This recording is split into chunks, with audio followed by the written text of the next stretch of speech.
Gracias a usted que nos acompaña en la entrevista en línea que transmitimos en tiempo real desde la sala de la prensa gráfica. Un abrazo a usted que nos acompaña en nuestro país y el mundo a través de laprensagráfica.com o nos escucha en GD Radio del Grupo Dutriz.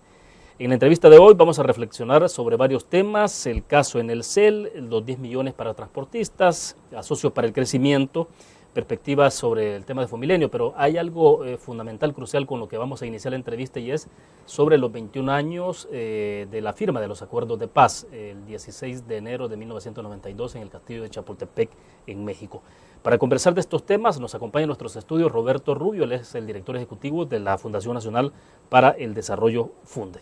Roberto, bienvenido, un gusto. Muy buenos días, William, muchas gracias por invitarme. Bueno, perfecto. Roberto, para comenzar creo que es importante reflexionar porque mañana justamente se estará cumpliendo 21 años. Algunos decimos, bueno, estamos ya en acuerdos de paz en su mayoría de edad. Pero bueno, ¿cómo se puede evaluar a la luz de lo que está ocurriendo en nuestro país, de cómo se ve, digamos en retrospectiva, 16 de enero de 1992 hacia adelante, a cómo estamos ahora? Que dicho sea de paso, antes de comenzar la entrevista hablábamos, bueno, poca exposición sobre sobre la reflexión, digamos, que se debería de hacer desde diferentes sectores sociales en el país. Bueno, creo que en general el proceso que hemos seguido después de los acuerdos de paz a nivel político fundamentalmente denota, creo, un agotamiento de aquellas energías que le dieron vida a los acuerdos de paz. Acordémonos que en ese momento pues había un deseo, ¿no?, de conciliación, de buscar juntos la paz, había un deseo por la democracia y, digamos, habían energías concertadoras para sacar el país adelante. O sea, a pesar de venir de una situación tan dura como esa. Exacto, y logramos, digamos, hacerlo, y los actores en aquel momento pues mostraron de alguna manera, digamos, esa inclinación a este tipo de valores, y se buscó, por ejemplo, reforzar la institucionalidad democrática del país, creando nuevas instituciones, por ejemplo, como la Procuraduría de Derechos Humanos, el gran paso que se dio de quitarle las funciones, ¿no?, internas, por decir así, al ejército, y que el ejército estuviera para lo que la Constitución mandaba, ¿no?, de defensa nada más del territorio, de una agresión externa. Se creó la Policía Nacional Civil. O sea, se crearon instituciones de cara a iniciar un proceso de desarrollo democrático en el país. Ahora, a partir de entonces, bueno, hubieron buenos momentos, digamos, hubieron dificultades al principio, hubieron buenos momentos de consolidación. Sin embargo, yo creo que ya, sobre todo entrado el presente siglo, a partir del año más o menos 2000, cuando empieza, digamos, se dan los terremotos, la dolarización a principios del año 2000, el país entra, digamos, ya en un proceso de mayor confrontación política, ya aquellas actitudes más de búsqueda de entendimiento y de concertación, digamos, van siendo sustituidas por, digamos, comportamientos más de confrontación y de polarización, y el país entra en un proceso de polarización creciente. De alguna manera también el país entra en un proceso de debilitamiento de esa institucionalidad democrática, de esa débil institucionalidad democrática que iniciamos con los acuerdos de paz a costa de muchos muertos para buscar justamente la democracia. Y esto está vinculado, perdón Roberto, el debilitamiento institucional está vinculado justamente con esa confrontación, con esa polarización política en el país. Un elemento es ese. El otro elemento, creo yo, es que los grandes grupos en confrontación, las grandes expresiones políticas de estos grupos, el Frente y Arena, no han logrado de alguna manera madurar políticamente, no asimilaron verdaderamente y no digirieron bien lo que significaba la democracia, el ejercicio democrático. Entonces, al ir avanzando la democracia también, y al ir avanzando la institucionalidad, muchos se van sintiendo incómodos porque justamente todavía esa falta de madurez y esa falta de convicción en los principios democráticos, en los valores democráticos, digamos que no va cuajando. Y en la medida que va avanzando, por decirte así, y la sociedad incluso va empujando por mayor democracia, mayor libertad de expresión, en esa medida muchos van sintiendo que pierden un elemento de esa inmadurez, como es la necesidad de tener el control institucional, ¿no? Entonces, la expresión máxima de este deterioro institucional se dio con lo del 743, cuando de repente aparece un elemento netamente democrático como es la Sala Constitucional y ante sus resoluciones democráticas, ante sus resoluciones independientes, sobre todo la falta de tolerancia de esta clase política a este tipo de ejercicio democrático no se aguanta. Entonces empezamos a sentir un debilitamiento institucional. Mira, en los periodos anteriores siempre ha habido intentos de control institucional. El periodo de Saca fue muy concentrador de la institucionalidad, concentraba, tenía la mayoría en la Asamblea Legislativa, tenía un control de la Corte Suprema de Justicia en pleno, incluso de la Sala Constitucional, tenía el control del partido, tenía el control del Ejecutivo. Había una concentración muy grande a nivel institucional, a tal grado que en el año 2006, cuando se dio aquel incidente de un incipiente intento de volver a la lucha armada con la Brigada Limón, en aquel entonces, la dirigencia del Frente calificaba a ese periodo como una dictadura civil, por la concentración de poder que había. Y eso era, Arena en ese momento. Bueno, ahora pareciera también que el Frente, como es un espejo, como dice Tobar Galindo, paralelo de Arena, también entra en un proceso de control institucional. Ahora ya el Frente controla, que controle, pero tiene, un cierto pacto que le permite no tener cierto control sobre la Asamblea Legislativa, controla de alguna manera, parcialmente, el Ejecutivo, tiene incidencia en el Consejo, controla el Consejo Nacional del Ejecutivo, el Consejo Nacional de la Judicatura, tiene una influencia enorme ahora en la Corte Suprema de Justicia, en el Tribunal Supremo Electoral, es decir, va de alguna manera acaparando. Ante todos nuestros términos, con todas esas manifestaciones, ¿no? Lo que tú estás viendo ya, que aquellos espíritus, aquellas energías, aquella batería democrática se está ya agotando. Y el país necesita resetear, el país necesita nuevamente volver de alguna manera a esas energías concentradoras, y eso pasa pues indudablemente por resetear a la clase política de este país. Ahora, pero es que durante la firma de los acuerdos de paz, ¿era por convicción o era por una presión a la que llegaron? Es decir, me refiero a la convicción en las creencias de principios democráticos, o fue más por una situación de más obligado, más por conveniencia. Digo, para que los mismos actores que firmaron los acuerdos de paz de alguna manera estén siendo partícipes de este proceso que tiene que ver con el debilitamiento institucional o de la democracia.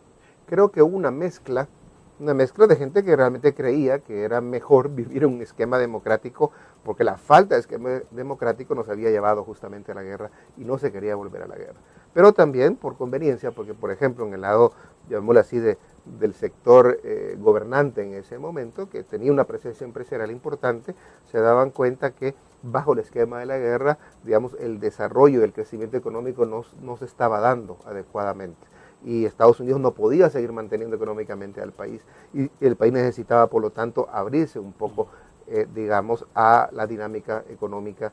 Yo creo que por ahí entra. Y por el otro lado, en el caso del Frente, también al ver que tampoco podía seguir de alguna manera prolongando un conflicto, y que era muy difícil el derrotar al ejército, y que tenía una serie de ventajas entrar a la vida democrática y no podían seguir toda la vía, en la montaña. Creo que una mezcla de intereses con convicción fue lo que llevó justamente. Ahora, ¿por qué tan poco interés ahora también porque no hemos visto, por lo menos hasta ahora, hasta este día, que haya celebraciones de antes, como que no solo por el hecho que ya pasaron 21 años y entonces ya no es lo mismo, sino que pareciera que ya no hay tanto entusiasmo sobre eso. Y creo que se han ido perdiendo como justamente las convicciones, como que no se quisiera recordar ese pasado que justamente contrapone a lo que estamos viendo ahora. Ese pasado que tuvimos de alguna manera va en sentido contrario del tipo de ejercicio político que estamos haciendo ahora. Y como que muchos partidos, y sobre todo los principales actores, no han madurado lo suficiente, todavía están muy anclados también al pasado de antes de los acuerdos de paz, ¿no? Yo creo que ahí es donde muestra que quizá son pocos ahora, porque no hemos visto ni al gobierno entusiasmado, no hemos visto ni Arena, ni hemos visto al frente, hemos visto la alcaldía, lo único que hemos visto sí, y alguna que otra universidad que se ha manifestado, pero esa, digamos, esos momentos que vivimos de celebración antes creo que muy poco lo hemos visto. Bueno, perfecto, vamos a hacer nuestra primera pausa comercial, volvemos.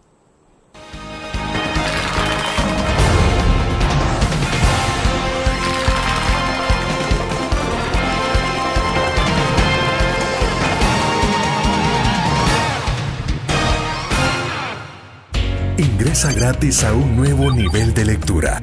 Desde tu computadora, busca en nuestra página web el link del kiosco LPG. Regístrate y listo. Escoge tu lectura.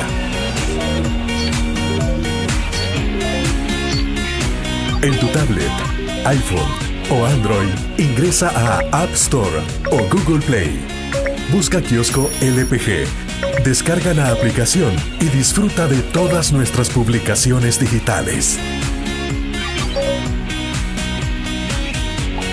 Grupo Dutriz.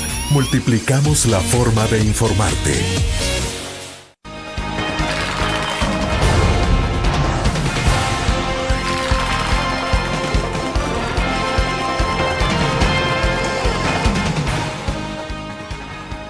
Está con nosotros en nuestros estudios Roberto Rubio, director ejecutivo de la Fundación Nacional para el Desarrollo FUNDE.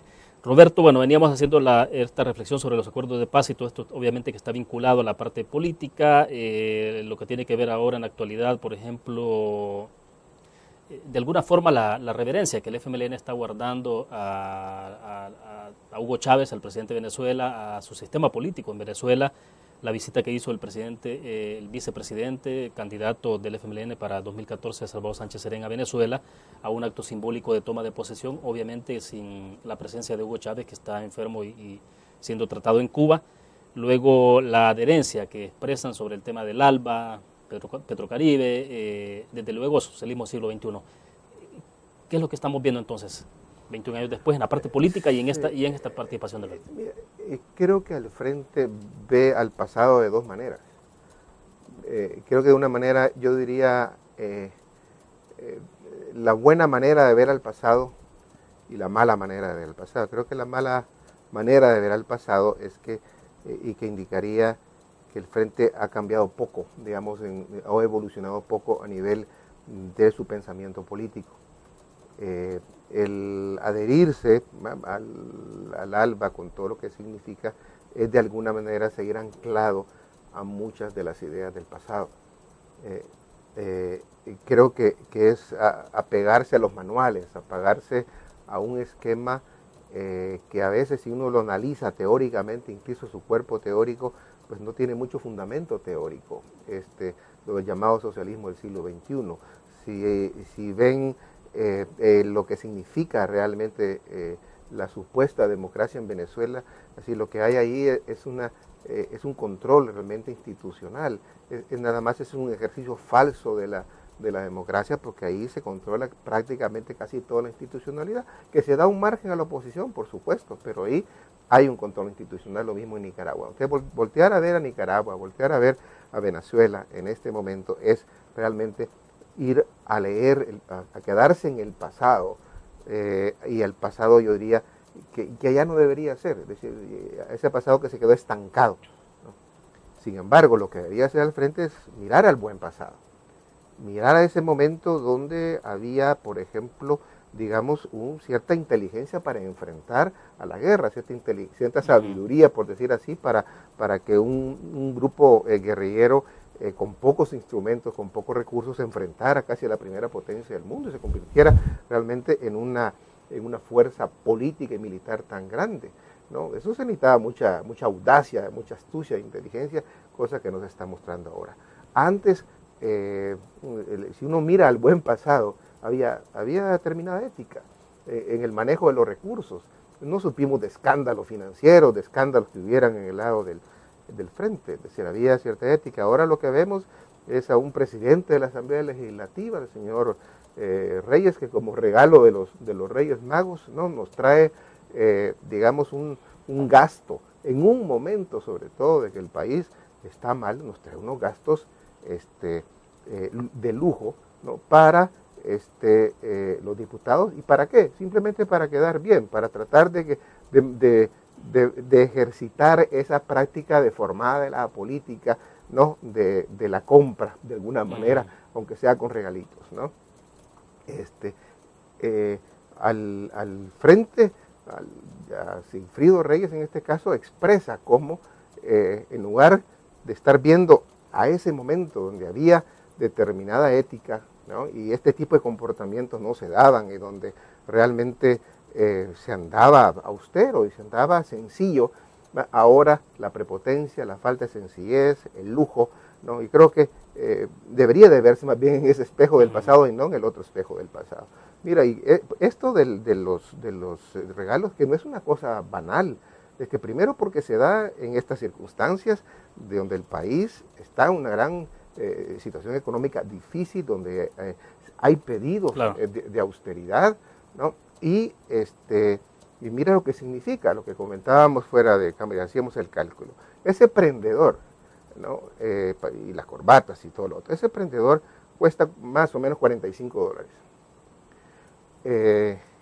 $45 viene siendo entre el 15 y el 20% del salario mínimo de una persona, ¿no? Mira, lo que debería tal vez el presidente de la Asamblea, quizá un poco usar el prendedor para que no se les prenda la ética, ¿no? Porque de vez en cuando se les prende la ética, ¿no?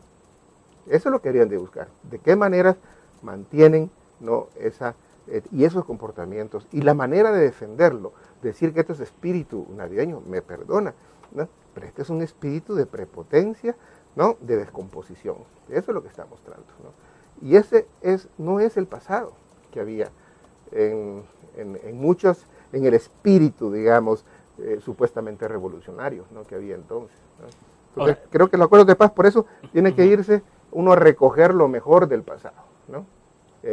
Y no anclarse al pasado, que eso no es, creo yo, adecuado, ¿no? Ahora, pero en esencia esto, ¿qué es lo que indica? Es decir, es falta de compromiso. Bueno, cuando se hablaba, por ejemplo, de la inteligencia que utilizó el FMLN en el pasado durante la guerra y esa ausencia de inteligencia ahora, ¿por qué? ¿Porque el FMLN ha decidido hacerlo de esa manera o...? No, creo que se han metido, es decir, y aquí no hablo por todos, ¿verdad? Yo no quiero, porque yo creo que hay buenos elementos en el frente, ¿no?, sino que muchos, y sobre todo su dinámica como tal, se ha ido contaminando de los vicios que supuestamente criticaba de la derecha y de Arena, ¿no? Los vicios de ese tipo de ejercicio, ¿no?, de la política, ¿no?, donde predomina el canje, predomina en la elección, predomina la fidelidad y no la capacidad del que se va a elegir, donde predomina el intento del control institucional, donde predomina la compra de voluntades. Ese es el tipo de vicios que había antes, ¿no?, y que a nadie nos puede decir, por lo menos a mí y a mi institución que represento, que nosotros no criticamos justamente antes eso en el pasado, ¿no? Y con toda la autoridad podemos decir ahora que también, ¿no?, lo están haciendo y se están contaminando de esos vicios del pasado. Y por lo tanto estamos entrando donde hay una clase política bastante en descomposición, una clase política, ¿no?, que está ejerciendo de una mala manera la política, ¿no? Y el país requiere realmente, ¿no?, de nuevos ejercicios, de nuevas prácticas políticas que no estén basadas ni en la corrupción, ni en el chantaje, ni en, digamos, en la fidelidad abstracta, partidaria, en el dogmatismo. Creo que tenemos que entrar a otro tipo de ejercicio de la política, ¿no? ¿Hay mucho o poco que celebrar este día, el día de mañana, con la firma de los Mira, yo acuerdos? creo que sí, hay que celebrar muchas cosas, porque a pesar de todo lo que he comentado, los avances son grandes, y es justamente eso lo que no debemos de perder. Son avances grandes porque ha habido de alguna manera, bueno, una separación del ejército, de digamos, de las tareas que hacía antes represivas, y el ejército lo ha cumplido. Tiene una Procuraduría de Derechos Humanos, hay libertad de expresión, yo puedo decir aquí sin que por lo menos por el momento, sin que a uno lo vayan a dañar físicamente, ¿no? Uno puede expresarse, y el debate, sobre todo cuando hay debate verbal, ¿no? Ya no te sacan la pistola y te matan porque vas a claro, tener ideas diferentes. O sea, el país ha avanzado, pero estamos en un punto digamos, peligroso, delicado, ¿no? Donde ya esta mayoría de edad puede llevarnos pues realmente a una persona madura, o puede involucionarnos hacia hasta nuestros estados peores, digamos, de nuestra democracia, ¿no? ¿Puede haber un retroceso realmente? Creo que sí puede haber un retroceso. Nicaragua tuvo un retroceso. Nicaragua, acuérdate que hubieron, digamos, después de los acuerdos que se tomaron, que llevaron justamente a la práctica democrática en Nicaragua, incluso llevó a Daniel Ortega al poder, llevó a que Daniel Ortega saliera también del gobierno. O sea, hubo una práctica democrática, pero ahora ya vemos que no, que se ha encontrado la fórmula para, de alguna manera, jugar tácticamente la democracia para acabarse con la democracia estratégica. Yo creo que eso es, digamos, lo que estamos viendo, y eso es peligroso, porque podemos volver a una democracia sin contenido, una democracia cosmética, una democracia que justamente la que se criticaba antes es la que está ejerciendo ahora cierta izquierda en América Latina. Bueno, vamos a hacer otra pausa. Cuando regresemos hablemos ya de los temas que tienen que ver con hechos puntuales y actuales, el caso de Enel y la CEL, qué implicaciones tiene esto en el tema de institucionalidad, la inversión incluso. Vamos a una pausa y volvemos.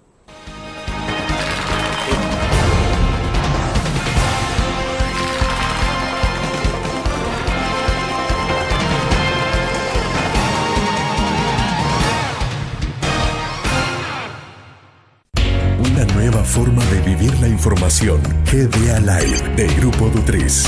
Ingresa a App Store o Google Play y descarga gratis la aplicación GDA Live. Ahora busca en nuestros periódicos y revistas los iconos de GDA Live.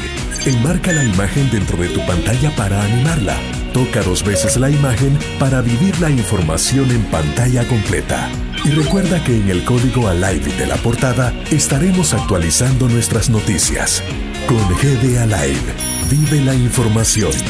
Grupo Dutriz, multiplicamos la forma de informarte. Un graficionado no olvida la historia, y aunque perdió una y otra vez, no perdió el orgullo. El graficionado se levantó entonando su grito de batalla, respirando gritos de gol y celebrando las épicas victorias. Un graficionado cree en la magia de la camiseta y mantiene viva la ola de fe, porque el graficionado sueña con volver a un mundial. El gráfico lo hacemos por deporte.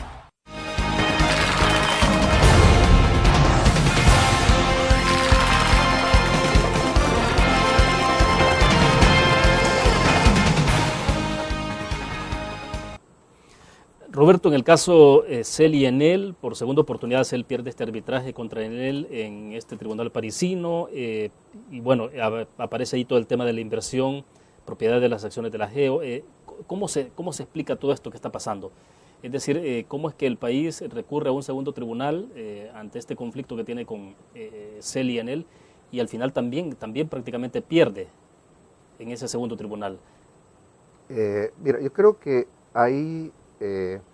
digamos, la situación es bastante compleja, porque ciertamente hubo en el pasado, digamos, una manera inadecuada de gestionar la CEL y permitir, digamos, que se diera ese mecanismo de que por inversión se ampliaran las inversiones. Digo, creo que un recurso como la geotermia debería de tener cierto control del Estado, ¿no? Pero bueno, está claro que desde el momento inicial... Pero ¿cómo se hizo? Ok, exacto. Entonces, bueno, ese intento de que después de que ya se perdió incluso la apelación y de seguir, yo creo que hay que hacerse varias preguntas. Primero, mira, yo parto del hecho de que la CEL ha sido y es actualmente no solo una caja chica para cosas indebidas, sino también una caja oscura. Nosotros como Transparencia Internacional hemos mandado 5 preguntas a la CEL, que tienen que ver con la relación de cómo se maneja la CEL, con la INE, con la GEO, que tiene que ver con el bufete de abogados, de cómo se pagan los servicios, que tiene que ver con los salarios que reciben los directores, que tiene que ver con cómo se nombran. Hemos recibido una respuesta parcial, todavía insatisfactoria, porque no nos han entregado toda la información. Estamos a la espera, vamos a volver otra vez, usando nuestro derecho de petición de información para que nos den esto.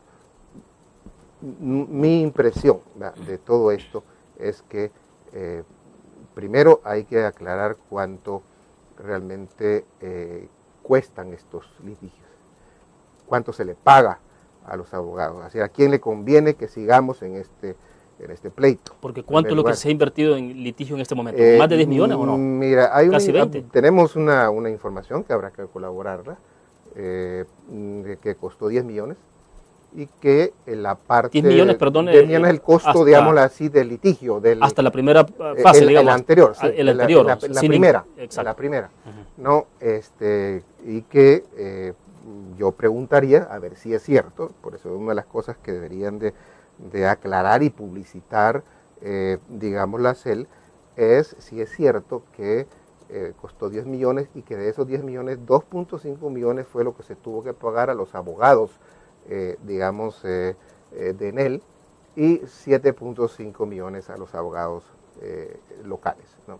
Sí, habría que averiguar si eso es cierto, porque entonces, verá, el prolongar estos pleitos también beneficia a quienes están de alguna manera metidos, ¿no?, en este pleito, ¿no? Pero reitero, aquí lo que es importante es que el país transparente a la CEL. Sobre esa base podemos ver si lo que está ahí es nacionalismo, ¿no?, y se está levantando la llama del nacionalismo para decir nuestros recursos, o es que se quiere nada más tener un control de la GEO porque la GEO es rentable, es muy rentable y se quiere hacer otra cosa con eso. Y que al tener en él el control, digamos, o por lo menos una presencia importante en la GEO, ya no se va a poder de alguna manera manejar la GEO a discrecionalidad de algunos actores que la manejan discrecionalmente.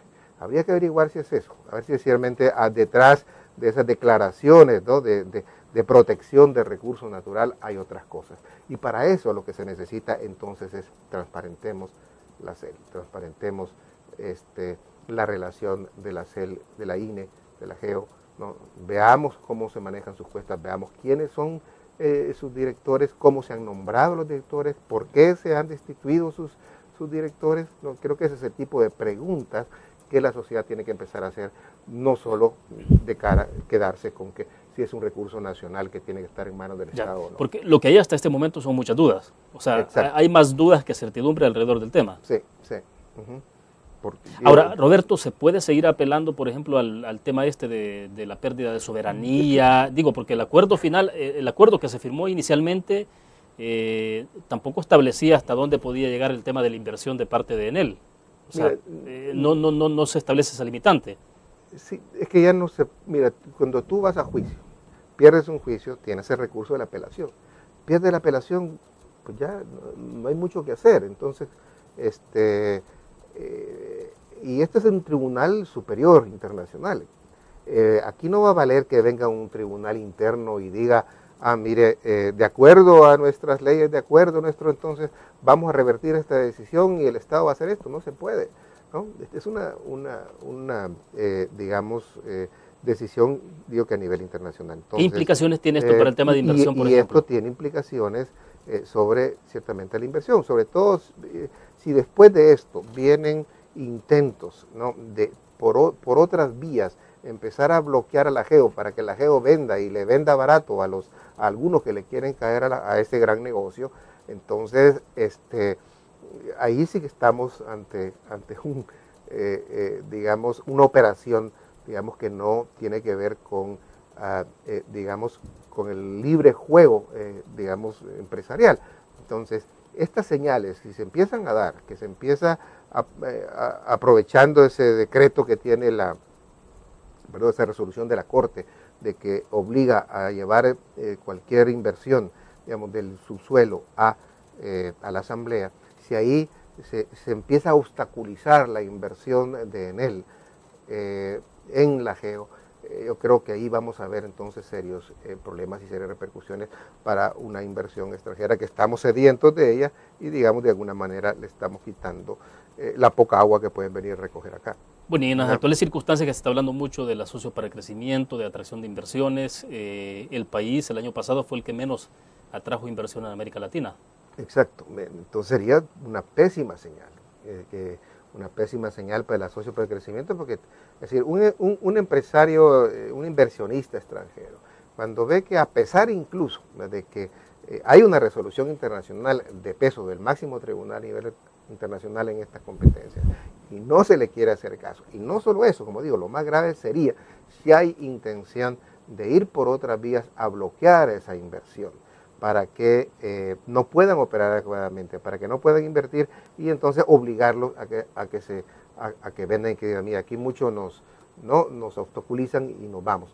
Eso sería realmente, digamos, una pésima señal en este momento que el país, como digo, está necesitando este tipo de inversión. ¿Cuál es el camino que podría quedar en estas circunstancias? Es decir, ya se sabe que es posible que hubo una mala negociación cuando se firmó el acuerdo inicial, porque si no se establecieron límites de inversión y entonces al final Enel pretende invertir más allá del 51% y quedarse prácticamente con el control de la institución, pero hay un problema, digamos que en todo caso tuvo que ver con el acuerdo, pero vaya, habría que revisar eso.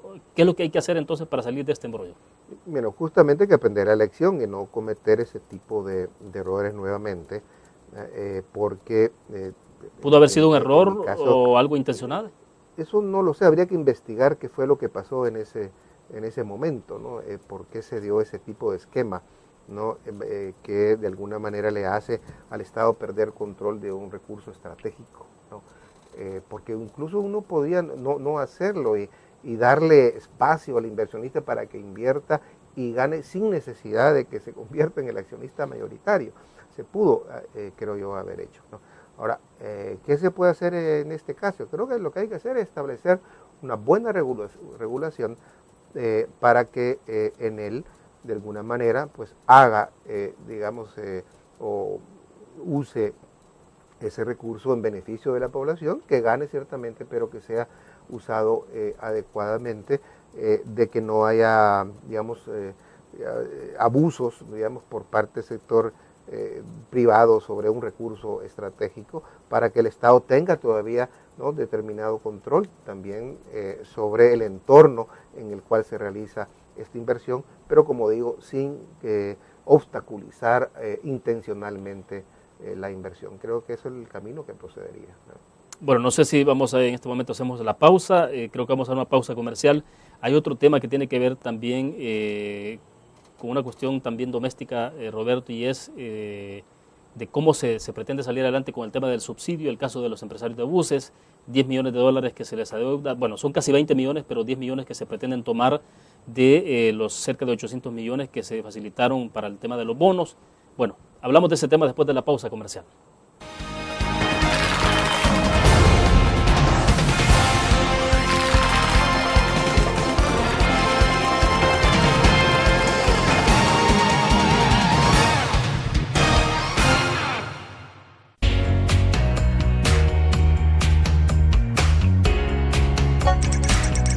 Cada momento, donde quiera que estés, te damos el mejor contenido en diferentes plataformas. Para que tú escojas el medio para informarte. Y ahora con Grupo Nutriza Live, la nueva aplicación digital. Vive la información como una nueva experiencia en tu periódico. Multiplicamos la forma de informarte. Grupo Nutriz.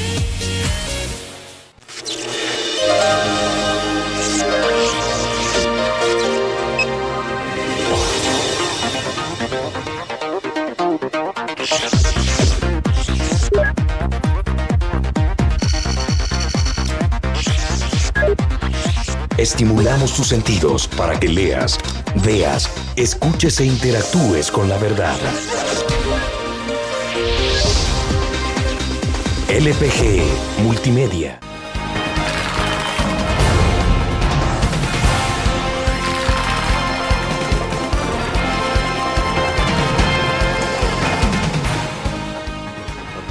Manuel Chacón.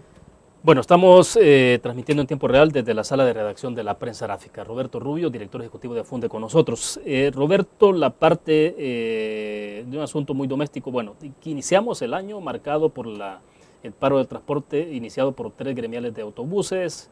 Bueno, toda la discusión que se generó de supuesta imposición de multas, después se habló incluso de hasta retiro de concesiones. Eso todavía no está claro si se va a aplicar o no. Se supone que hay un proceso abierto.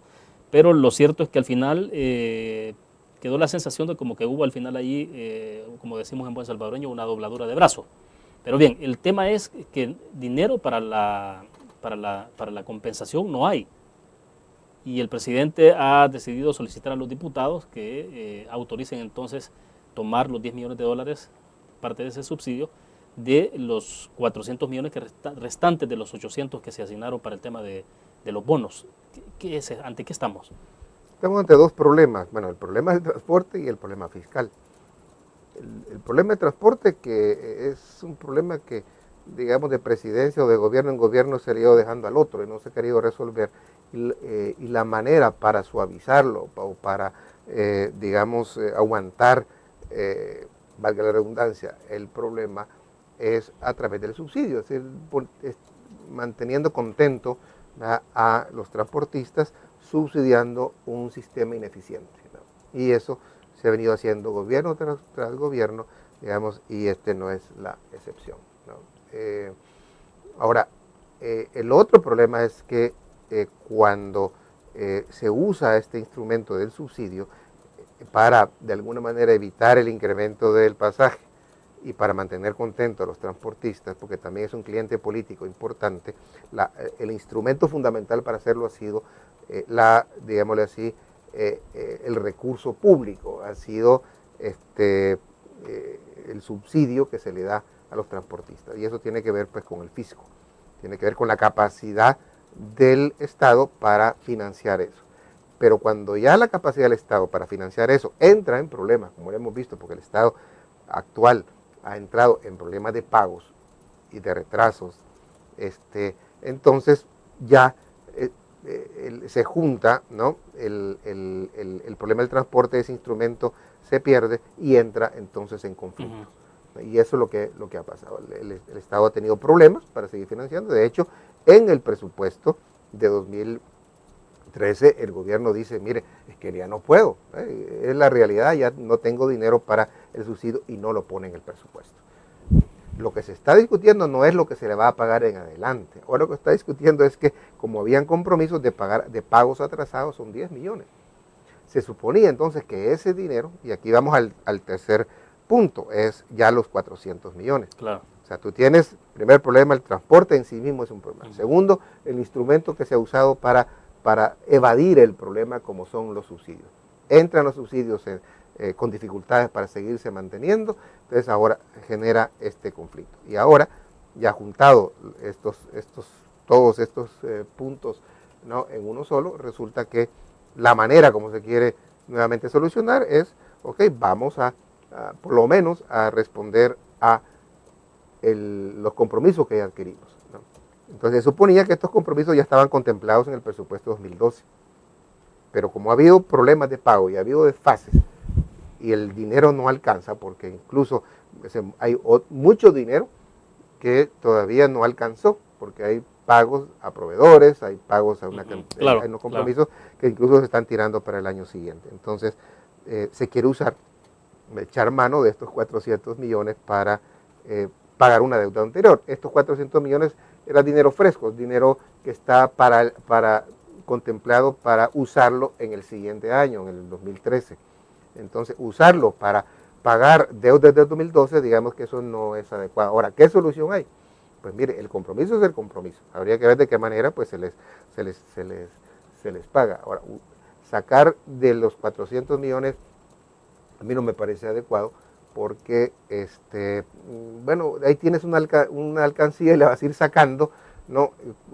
Para gasto corriente, y corres ese riesgo de que empieces a gastarte esos 400 millones en enfrentar pagos del pasado, o para enfrentar pagos del futuro que no te alcanza el dinero.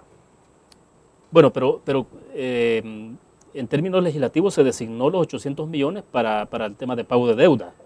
No necesariamente. Se usa, bueno, inicialmente sí, es decir, estaban esos 800 millones. Sí.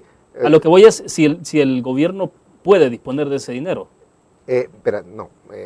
Para el fin del que estamos hablando. Inicialmente era para, digamos, enfrentar un problema de unos bonos, para redimir unos bonos. Exacto, por si venían los acreedores a reclamar ese dinero, si lo reclamaban, tenía respaldo. Y casi nadie vino a reclamarlo. Y nadie vino, como muchos dijimos que eso no se iba a dar. Entonces lo que se dijo es, si no se usa para eso, si no lo reclaman, entonces nos van a quedar esos 800 millones.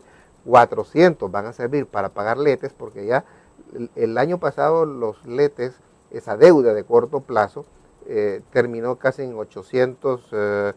66 millones o algo así de dólares. Ya una situación bastante insostenible para el manejo de los letes, de la deuda de corto plazo. Entonces digo, bueno, usemos 400 para amortizar, para que la deuda de letes nos quede pues en 400 y algo, por decir así, ¿no? Y bajarle presión a los letes. No lo dejan a cero. El ejercicio siempre es a veces dejarlo a cero. Lo dejarían, bueno, a la mitad.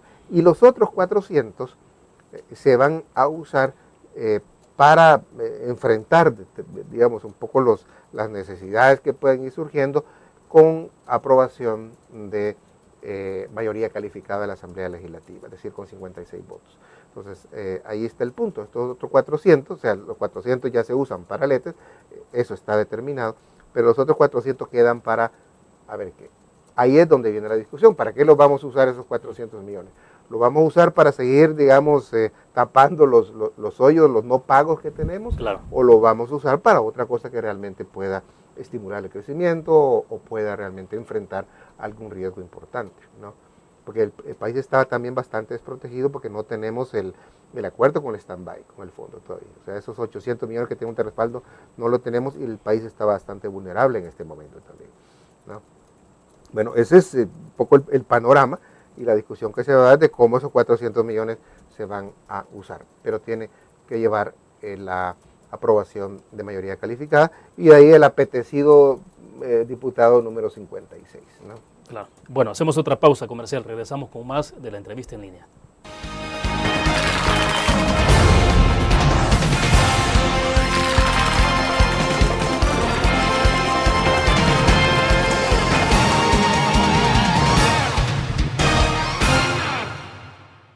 Ingresa gratis a un nuevo nivel de lectura. Desde tu computadora, busca en nuestra página web el link del kiosco LPG. Regístrate y listo. Escoge tu lectura.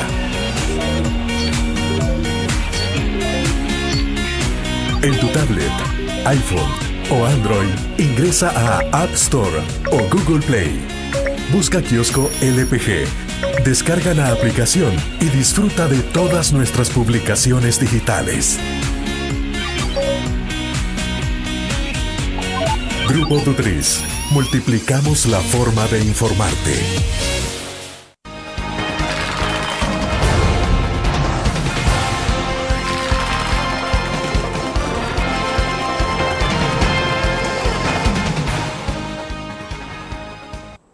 Roberto, ¿cómo se está planteando el inicio de año entonces en términos económicos? ¿Cuáles pueden ser las perspectivas? Todavía no tenemos el dato final de cómo cerró la economía en 2012, ¿no? Porque ese es un dato que debo entender lo estarían estableciendo de manera más precisa, que sí sería prácticamente en el primer trimestre de 2013, ¿no? Sí, normalmente se da con retardo ya digamos, el dato definitivo, pero aproximadamente anda más o menos por el 1.3%. Quizás con el 1.5%, ¿no?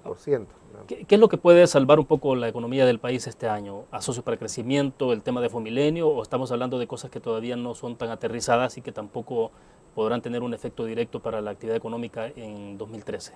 El panorama es bastante difícil. Hay variables que no jugaron en el 2012 y que ahora van a jugar. y unas a positivo, otras a negativo. Por ejemplo, yo diría que a positivo, en el 2013 podría ser que la economía norteamericana o se mantenga o se recupere un poquito. Puede ser que caiga si realmente, digamos, no hay un acuerdo, por ejemplo, sobre el tema de la deuda, o si en Europa se estalla, ¿verdad?, esa crisis ahí que ha estado permanente, que no ha terminado, digamos, de aflorar, y no se resuelven los problemas en Europa, y eso le pega a los Estados Unidos y entonces nos pega a nosotros, ¿no? Entonces, pero así como están las cosas, pareciera que por lo menos la economía norteamericana podría mantener su estado como estuvo en el 2012, lo cual ha significado, por ejemplo, que el país empiece a recuperar, digamos, lo que son las remesas. Las remesas crecieron el año pasado a 7.5 después de prácticamente caer, y las exportaciones no tradicionales también que han mejorado, que eso es lo que para los Estados Unidos es importante. Y podría también significar que algunos inversionistas estén más interesados, pues, en invertir en la región centroamericana. Eso es positivo. Lo que no teníamos en el año 2012 es ese periodo electoral o preelectoral que va a significar el 2014, y que sabemos que en los periodos de 2013 hay una contención de las inversiones. Entonces también eso va a jugar más bien en contra. Va a jugar a que una contención, provocada por la situación preelectoral. Por la incertidumbre electoral. Y sobre todo cuando no está claro quién va a ganar. Entonces, porque la posibilidad que el frente gane está ahí, y eso a muchos, pues, inversionistas sobre todo, les podría asustar. Entonces, sobre todo con estas declaraciones creo que dijo un dirigente del frente que podían volver a las nacionalizaciones, o que la entrada al Alba Petróleo, las alabanzas a Nicaragua y a Venezuela, estos son factores que, digamos, afectan la inversión. Entonces, eso produce una incertidumbre también a nivel electoral. Entonces, ¿es real? ¿Juegan esos factores en medio de esto? Porque en algún momento determinado se dice, Roberto, que un poco más de retórica, pero que no es tan cierto que a veces haya algún, de parte de los inversionistas, haya valoraciones de este tipo. Mire, analiza el comportamiento de la inversión, y normalmente la inversión en los periodos electorales baja. La gente contiene y dice, bueno, no sé si voy a invertir, digamos, esto ahora, porque vaya a ser después que me lo quiten. Voy a esperar a ver si invierto 200,000 o 500,000, voy a ver si tal vez invierto mejor hasta que pasen las elecciones.